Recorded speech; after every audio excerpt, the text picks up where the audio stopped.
Olá, seja muito bem-vindo. Eu sou Tabata Pote e este é o Análise Direta, o programa de entrevistas do canal Hit Notícias.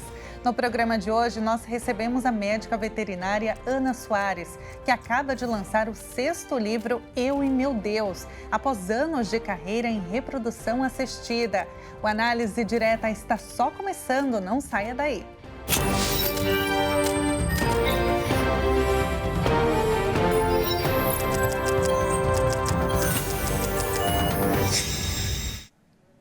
Seja muito bem-vindo ao Análise Direta, transmitido para todo o Brasil pelo canal Hit Notícias e mais 191 países pelo canal 1 Europa. No programa de hoje, nós recebemos a médica veterinária Ana Soares, que vai nos contar um pouquinho sobre o livro que acaba de lançar e um pouco da trajetória dela. Ana, seja muito bem-vinda. Muito obrigada, Tabata. Agora, eu gostaria que você contasse um pouquinho, né, para quem está nos acompanhando, um pouquinho da sua história. Você nasceu em Goiás, né? Você passou por várias cidades, Sim. Morou em vários países também, mas conta um pouquinho como que foi a sua infância. Eu vim lá do interior de Goiás, nasci em Ipameri, mas fui criada em Anápolis, que todo mundo conhece mais porque é perto de Brasília, né? Vivi em Anápolis até meus 16 anos lá e depois fui para Goiânia. Lá em Anápolis foi toda a minha infância, né? Minha mãe costureira, eu tive um pai ausente, não fui criada com meu pai. Então, minha mãe assumiu o papel da casa, morava com minha avó numa casa bem pequenininha. Era minha avó, meu tio, minha tia, minha prima.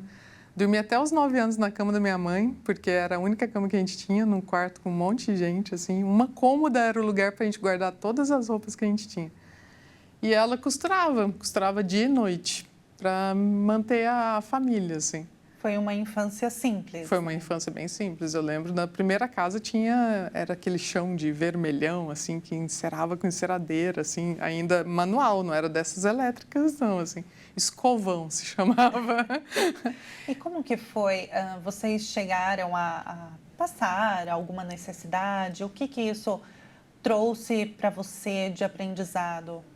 Graças a Deus, necessidade a gente nunca passou, porque a gente sempre foi muito trabalhador e isso é uma das coisas que eu trago de casa, né? Os princípios e os valores. Então, apesar de ser uma família simples, da gente ter uma casinha simples, minha mãe sempre trabalhou muito.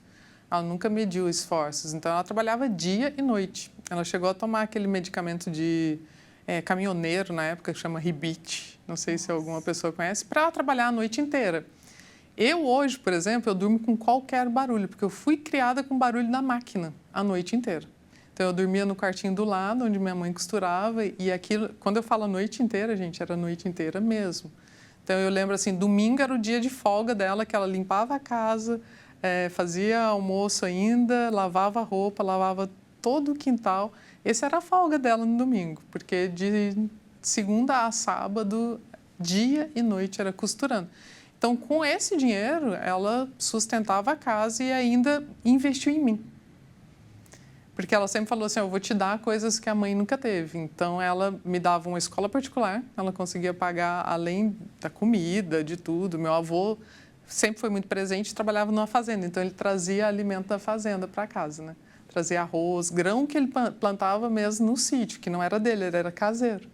Então, trazia abóbora, trazia porco, trazia essas coisas tudo para casa. Então, comida não faltava. E minha mãe, aí ela tinha todo o resto. E aí ela investia, por exemplo, em escola particular. Sempre fui para a escola melhor que tinha. A gente não tinha, por exemplo, não tinha possibilidade de ter uma calça de marca.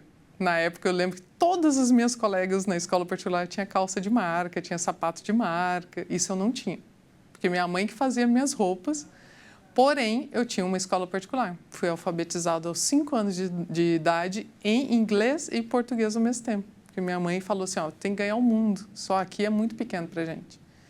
Então, aos 5 anos, quando eu entrei para a escola, eu entrei para o inglês também.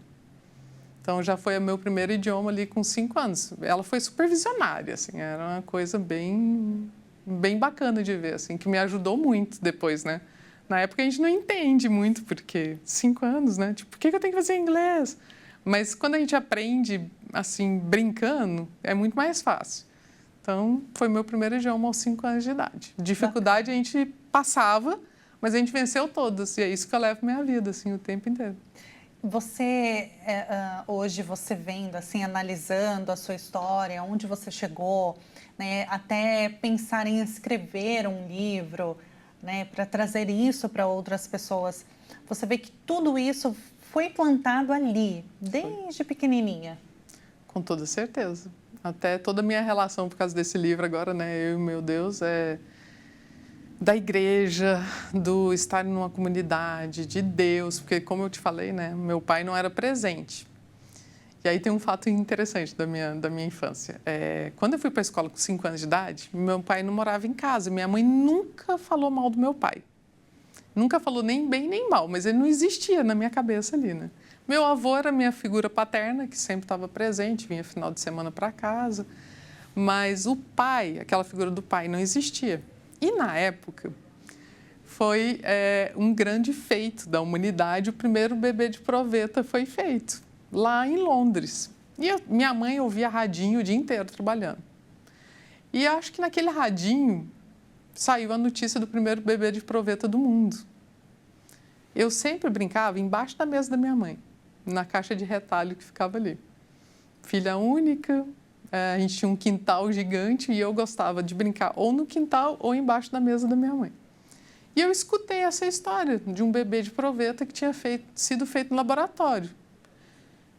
Logo aos meus 5 anos de idade, eu concluí o seguinte: se ela foi feita no laboratório e não tinha pai, eu não tinha pai, então eu fui feita no laboratório também. Cheguei na escola, todo mundo tinha que se apresentar, né?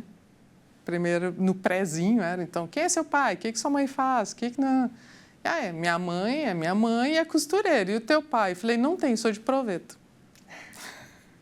E o pessoal achava o máximo, as professoras perguntavam só para me ver falando aquilo dali, né? E isso é um fato que nas minhas histórias, depois eu conto, acabei indo parar na reprodução assistida, fazendo bebê de proveta para os outros, né? Que eu não acho que seja coincidência, assim, realmente é. Isso ficou na sua cabeça ao longo dos anos ou não? Os caminhos te levaram a essa carreira? Os caminhos ou Deus, né? Por isso que aí ele sempre foi a presença muito marcante na minha vida, porque aí isso foi evoluindo de falar assim, não tem pai, sou de proveta, mas eu quero um pai. E a gente morava na frente de uma igreja em Anápolis, a igreja de São Francisco. E lá em casa eu cresci num lar católico. Então, tinha sempre crucifixo em cima da cama, em cima das portas, santinho para cá, santinho para lá, mas ninguém nunca foi muito praticante. E eu vi o pessoal entrando na igreja e pensava, o que é aquilo? Não, eu quero ir ali também. Muito cedo, 4, 5 anos, uma vez eu pedi para minha mãe assim, eu quero ir lá. Eu tinha uma vontade lá dentro do meu coração mesmo, assim, sabe? E aí, quando eu cheguei lá e começaram a falar assim, poxa, Deus, Pai, eu falei, poxa, Pai? Eu não tenho um em casa. Eu fico falando que eu sou de proveta, eu quero um pai. A partir dali, eu fui todo domingo na missa, sozinho, desde pequenininho. E eu chegava antes, meia hora antes, me preparava para a missa, e aí conversava com meu pai, era meu pai. Né? Às vezes a gente fica dando desculpa assim, não fui criado com pai, não foi... Gente, ele está o tempo inteiro dentro da gente, está o tempo inteiro presente. Né? A gente às vezes costuma falar muito, né? Religião, eu sou imagem e semelhança. Eu sou imagem e semelhança, quer dizer que ele está dentro de mim. Então, quer dizer que eu tenho um pai e eu tenho acesso a ele o tempo inteiro. Agora, como que foi a parte da faculdade, da sua formação?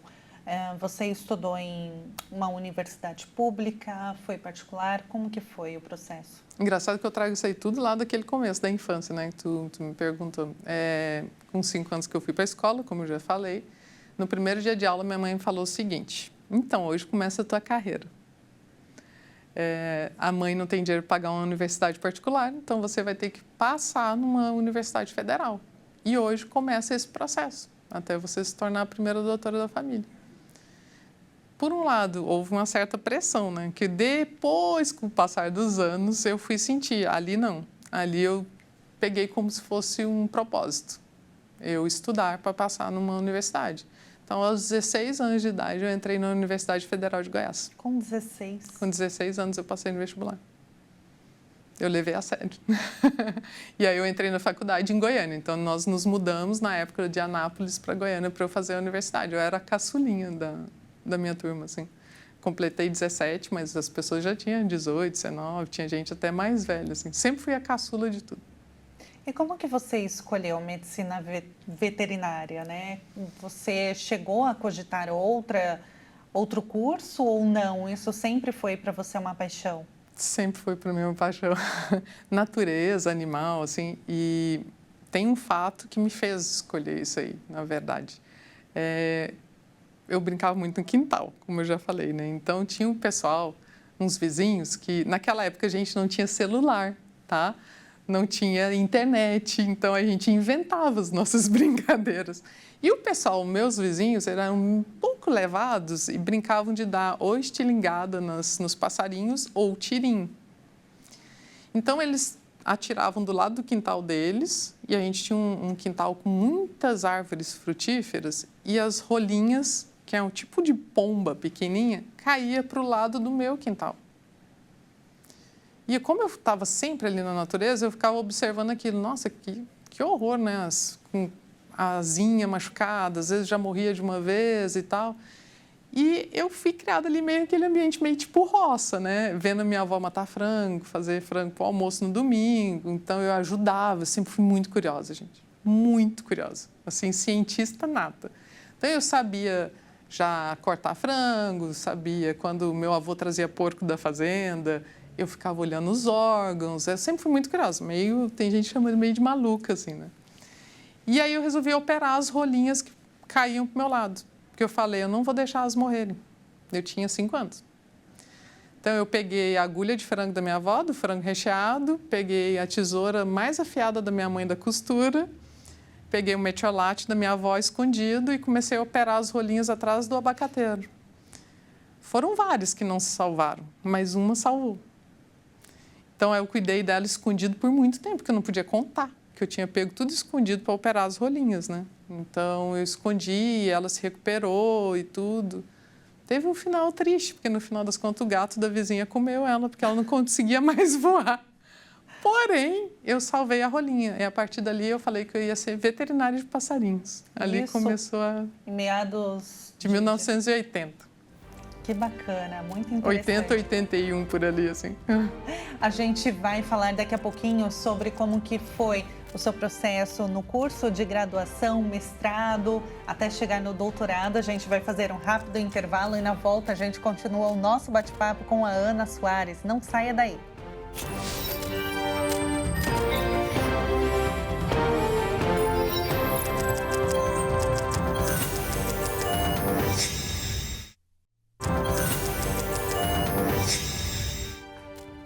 O Análise Direta está de volta e hoje a nossa convidada é a médica veterinária Ana Soares. Ana, antes do intervalo, você estava contando um pouquinho da sua história, né? A sua infância, até chegar na sua escolha de medicina veterinária, né? Que sempre fez parte da sua vida, da sua infância, né? Sim. O amor aos animais, à natureza. E você fez mestrado, doutorado. Conta um pouquinho, né? Porque você passou anos, foram 30 anos? Estudando, sim.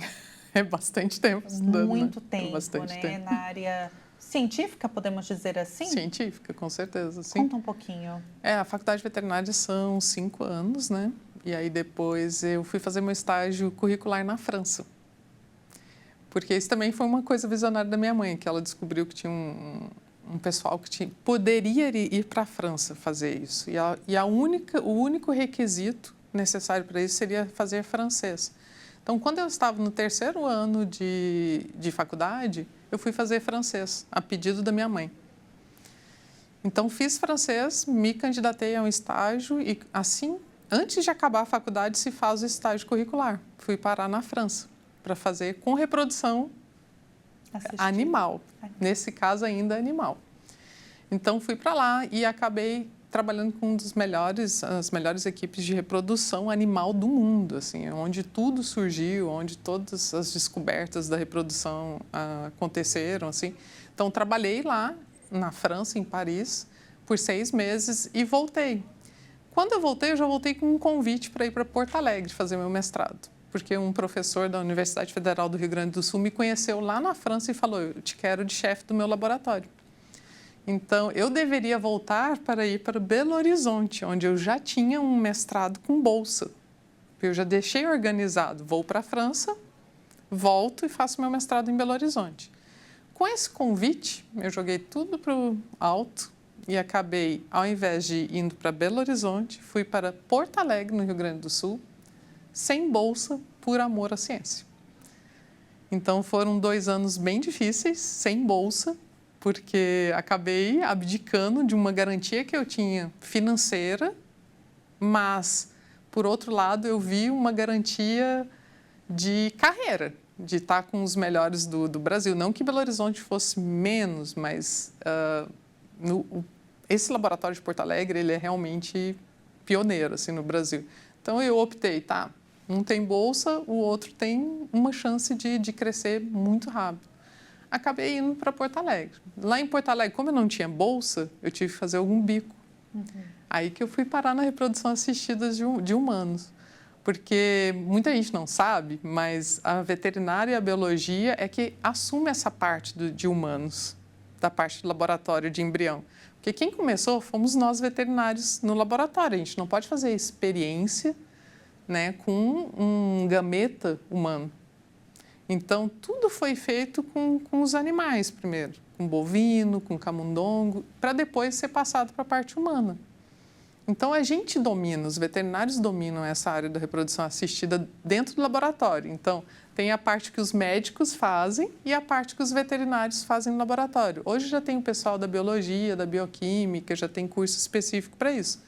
Mas meados ali de 1998, mais ou menos, era praticamente só veterinário. Então, para eu ganhar a vida lá, para eu poder me manter em Porto Alegre, já que eu não tinha bolsa, eu fiz o meu mestrado junto com trabalhar no hospital de clínicas, trabalhar para o SUS. Era um projeto muito lindo, porque o SUS oferece todos esses procedimentos para os pacientes, para quem não consegue ter filho, tudo. Então, eu fui trabalhar no hospital e aí entrei para a parte de humanos.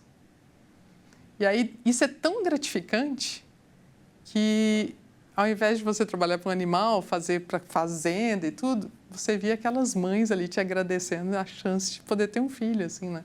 Então, eu acabei ficando. Então, em 2 anos eu fiz o mestrado e me especializei mais ainda em humanos. A partir daí, a próxima jornada seria o doutorado, né? Só que aí, no ano de 2000, quando estava tudo pronto para eu começar meu doutorado, eu descobri um câncer. Nossa. Eu tive um câncer de tireoide. Ali eu falei, tá, agora eu quero aproveitar minha vida, porque eu comecei a notar que eu estava negligenciando muitas coisas em relação a mim. Sempre fui uma filha muito boa, estudante praticamente perfeita, com notas maravilhosas, mas sempre olhando, fazendo para as outras pessoas, né? Sem falar não, né? Qualquer chefe meu podia chegar com a tarefa mais impossível do mundo e eu ia fazer aquilo ali acontecer.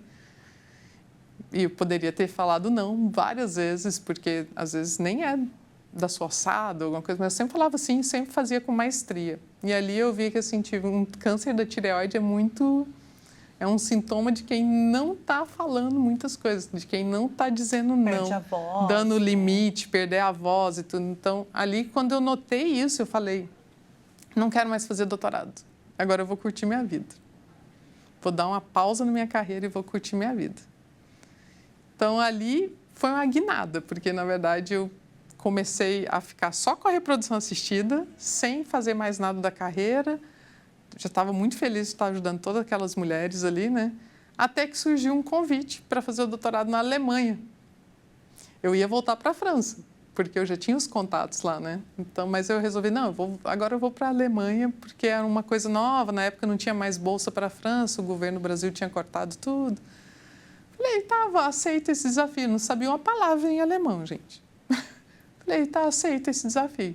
Eles dariam bolsa para fazer essa jornada na Alemanha de 4 meses para estudar o idioma. Então, assim, ó, se eu conseguir, você também consegue. Para de dar desculpa. É difícil? É. Ninguém nunca falou que é fácil. Mas se você tomar uma decisão assim, eu vou aprender um idioma em 4 meses e alemão, eu já sabia inglês e francês. Alemão, com certeza, foi o idioma mais difícil que eu já aprendi na minha vida. Hoje tem gente lá na Alemanha que vive lá há 20 anos e ainda dá desculpa que não consegue aprender. Isso é uma das coisas que eu falo muito nas redes sociais. Gente, isso é uma crença limitante. A gente consegue tudo que a gente quer. Como que surgiu essa vontade, essa ideia de ajudar outras pessoas pelas redes sociais, pelos Exatamente. livros? Voltamos para o Brasil, nossa filha nasceu no Brasil e aconteceu uma coisa da gente ter que voltar para a Alemanha, porque já não estava mais seguro para a gente já recebeu uma ameaça em Florianópolis. É muita história, gente. É muita história aí que passou embaixo, muita água embaixo dessa ponte. E voltamos para a Alemanha e eu comecei a trabalhar com reprodução assistida lá na Alemanha. Mas aí, de um ponto de ser chefe do laboratório, do maior laboratório de reprodução assistida na Alemanha. E com uma filhinha pequena. Ali, eu tive um burnout, que foi ali também um divisor de águas, né? Tiveram vários. Um foi o câncer, depois foi o burnout. Ali no burnout, eu me contestei. Eu comecei a pensar assim, para que a gente vem nesse mundo aí, né? Beleza, já tive um câncer, passou. Agora, mais essa depressão, o que eu estou fazendo aqui? Eu tenho um marido lindo, uma filha linda, uma carreira. Agora vamos esperar aposentar? E aí? Qual é realmente o sentido? Foi ali por volta, já estava quase com uns 40 ali. Qual que é o sentido realmente da vida? É só isso, essa rodinha de ratos, né? Você acorda, vai para o trabalho, volta, leva trabalho para casa ainda, não consegue curtir a família. Eu comecei a me contestar muito ali. E aí tive esse burnout, essa depressão, foram 3 anos de terapia, de antidepressivo e muitos cursos, porque eu comecei a procurar um sentido ali, né? E lia a Bíblia, e fazia terapia, e curso de autoconhecimento, fiz curso de coach, fiz curso de comunicação, eu estava procurando um sentido, eu parei de trabalhar com reprodução assistida. Aquele propósito ali para mim tinha chegado ao fim.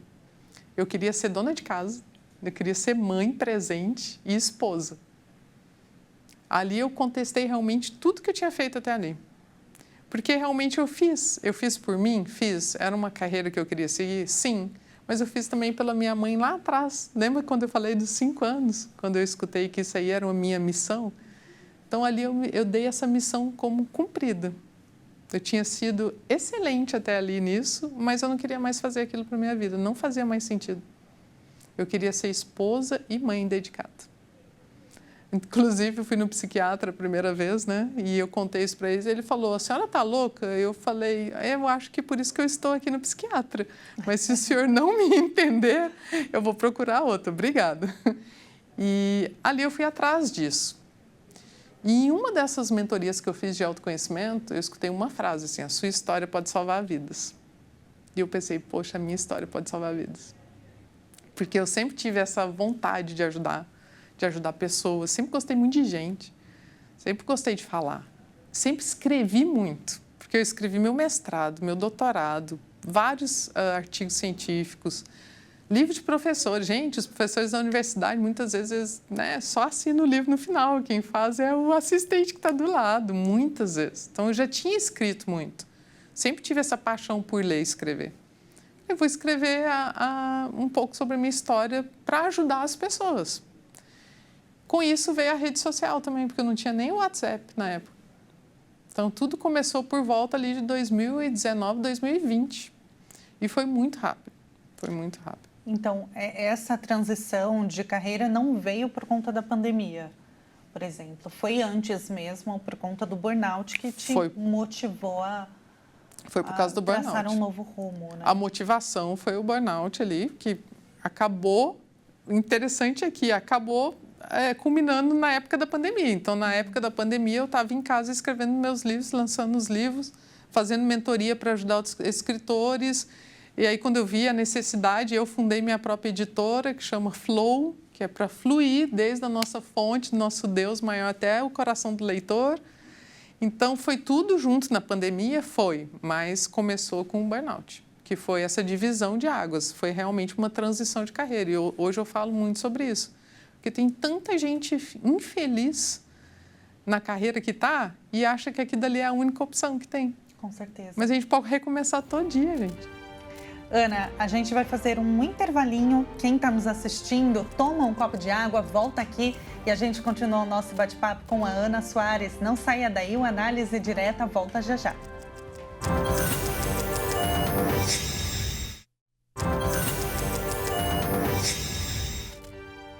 O Análise Direta está de volta e hoje a nossa convidada é a médica veterinária Ana Soares. A Ana, que lançou um livro, eu vou pedir para ela contar um pouquinho, apresentar para a gente. Fala um pouquinho sobre o seu livro, Ana. Eu e Meu Deus. Por dentro tem fotos lindas. Eu quero que você conte um pouquinho também sobre isso.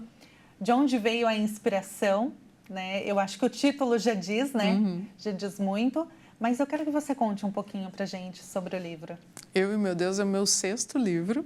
Eu tenho 3 livros infantis, da minha história já são 2 volumes, minha história escrita à mão Eu Sou, minha história escrita à mão Eu Mereço, agora vai vir um 3º, para quem já está perguntando, logo, logo vai sair.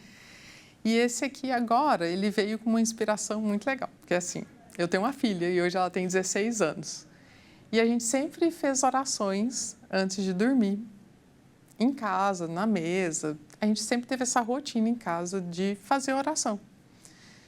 E desde pequena, aliás, desde a barriga, antes dela nascer, eu já orava, já rezava, já fazia as minhas mentalizações. Pode dar o nome que você quiser, se é meditação, se você oração. É minha conexão com o meu Deus, né? E eu sempre fiz isso junto com ela. E agora ela, com 16 anos, ela é modelo, então ela viaja bastante.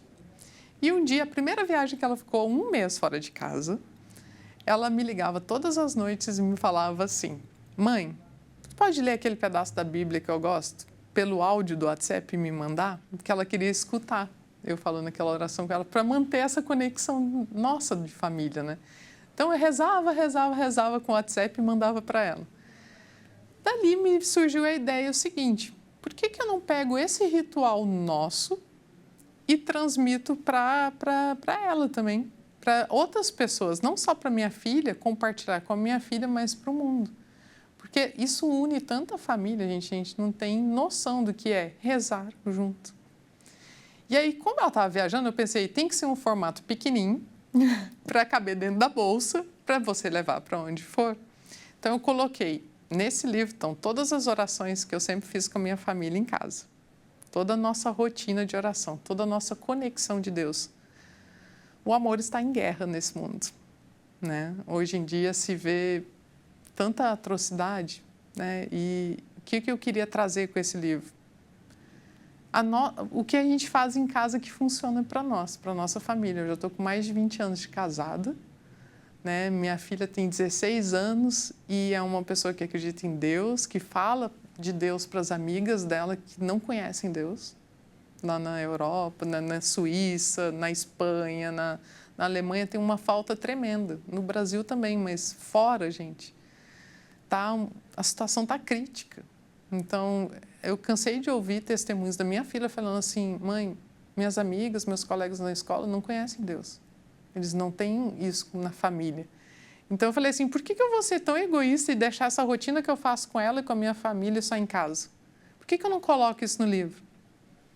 Então, aí eu fiz todas as orações que a gente sempre repetiu em casa e tem uma sequenciazinha assim, né, que eu coloquei ali e juntei com as fotos que todo mundo sempre falou assim, eu tenho uma conexão tão grande com a natureza e com os animais e com as plantas e isso me inspira tanto que eu resolvi colocar as fotos que eu fiz, seja lá na Suíça ou nos Estados Unidos, por todos os lugares que eu passei. A hora que eu mais me conecto com Deus é quando eu estou ali na frente dessa natureza e vendo assim, cara, nós somos um grãozinho de areia aqui nesse mundo, mas cada grãozinho é importante e único.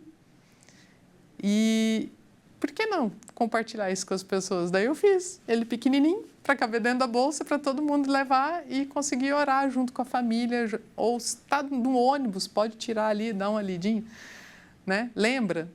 Decide todo dia ser feliz, decide todo dia ser o único filho de Deus, assume isso de verdade, na verdade. Né? Não adianta só ficar falando automaticamente, ficar lendo. Não, decide isso para a sua vida. Você é filho amado, único.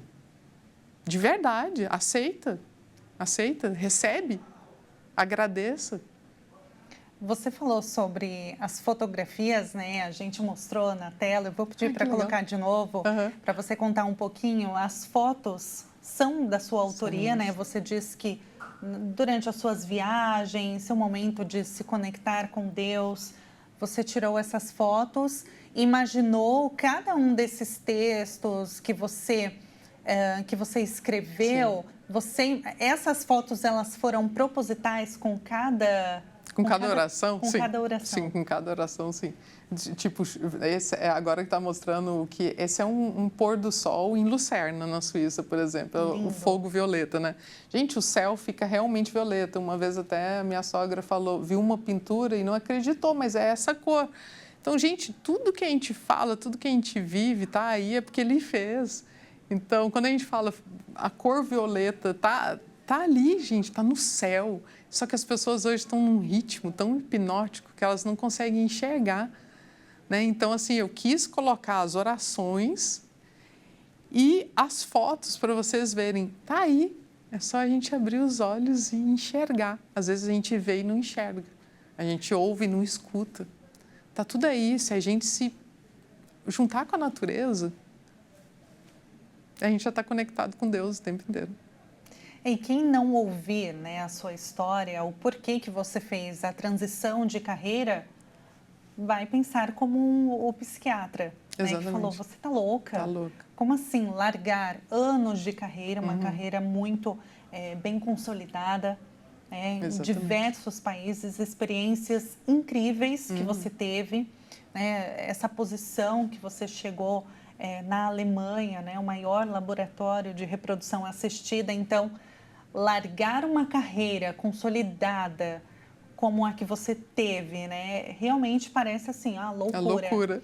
Mas não, você escolheu, escolhi. Né, se dedicar à sua família e trazer isso para as outras pessoas, né? Sim. Até muita gente me pergunta isso. Eu falo, gente, quer fazer a carreira? Faça. Mas quer se dedicar à família? Se dedique. Não fique com pressão de sociedade, que hoje a gente tem que ser multitasking, que a gente tem que ser alta performance, que a gente tem que ser isso, que tem que ser aquilo. Tem lugar para todo mundo nesse mundo. E a família está precisando das mães. As nossas crianças hoje estão precisando dessa presença materna. E olha só, hoje minha filha está ganhando o mundo e eu estou voltando para outra carreira. Mas o tempo que ela precisou de mim em casa, o tempo que ela precisou para eu fazer essas orações com ela e até ela crescer e falar assim, agora eu vou passar isso para frente. É necessário com a gente, é necessário ter tempo para a família também. E não vai fazer falta depois, sabe? Essa parte da tua carreira ali. Conhecimento a gente não perde. Isso minha mãe sempre falou assim, se eu quiser um dia voltar a trabalhar com isso, não acho que vou. Nunca senti um dia de falta disso aí. É verdade. Sabe? E aí veio também, né, agora o seu trabalho na editora. Na editora. Você idealizou e conseguiu colocar em prática. Hoje você tem uma editora. Né? Quantos livros vocês já publicaram? Olha, a gente já tem mais de 20 livros. É novinha, né? Nós somos um bebê ainda, assim. E a editora é engraçado, porque quando eu comecei com o meu, todo mundo me chamou de louca, né? E aí, quando começou a dar certo, as pessoas começaram a me perguntar assim, também quero. Eu também tenho uma história boa. Eu também tenho uma história de inspiração. E a editora acabou se especializando, é a única no Brasil hoje que é especializada em histórias de superação. E foi para o internacional, porque hoje a matriz é em São Paulo e a filial em Málaga, na Espanha. Então, ganhou o mundo. Hoje, se quiser comprar os livros da editora Flow, estão no mundo inteiro. E são histórias de superação. Tem cada história, assim, é impactante, assim, na vida dos outros, sabe? E só está crescendo, porque, gente, todo mundo tem uma história. Todo mundo tem uma história para contar para os outros. E, quando a gente fala assim, Michelle Obama lançou um livro, mas aí as pessoas leem como se aquela história fosse inspiradora, mas não é para você. Porque, claro, é a mulher do ex-presidente, entendeu? É uma coisa assim meio platônica, é uma coisa lá na frente. Quando eu conto minha história, o feedback que eu mais ouço, assim, que é mais legal, parece que ela está falando comigo. Real, né? Real. Mulher real. Uma mulher real, de verdade. não é nem fake, né? Eu brinco assim, gente, olha, nem maquiagem eu uso. E eu me gosto assim, eu me amo assim. E eu conto os meus desafios também. Né? Porque hoje em dia a gente está vivendo num mundo tão fake que só mostra o que é glamuroso, o que é... Cara, tem coisa glamurosa na minha vida? Tem. Claro, moro na Europa? Moro, mas eu trabalho. Eu faço as coisas de verdade. Eu crio a família, Nossa, é tanta coisa. Então, isso inspira. E aí, a editora veio com essa jogada de história de superação. Então, todo mundo que compra um livro da editora sai transformado, de alguma maneira depois. Agora, para a gente caminhar para o finalzinho do programa, quais são as suas perspectivas para o futuro agora? Poxa, essa é uma pergunta que me pega, porque assim, eu vivo um dia de cada vez. Eu tenho até um dos livros chama Só Hoje, que é o foco no presente. Então, assim, eu tenho uma visão, e isso tem da minha história, lá da história do câncer, né? Que eu planejava muito para frente, assim, eu vivia, e isso é um dos grandes problemas atuais, a pessoa vive no futuro. Então, ela é muito ansiosa.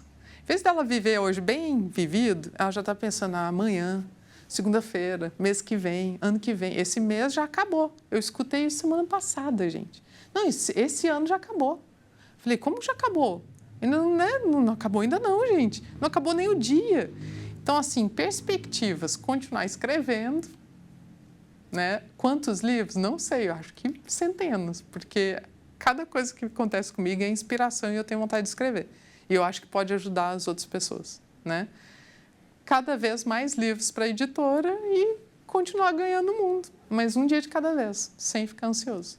Maravilha. Ana, quem quiser conhecer um pouquinho mais do seu trabalho, como que faz?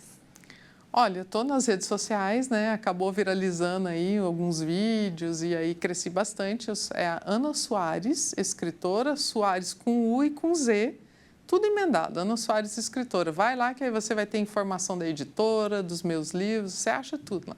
E eu respondo pessoalmente também as coisas. Tem vídeos, tem fotos lindas, tem muito ensinamento. Exatamente.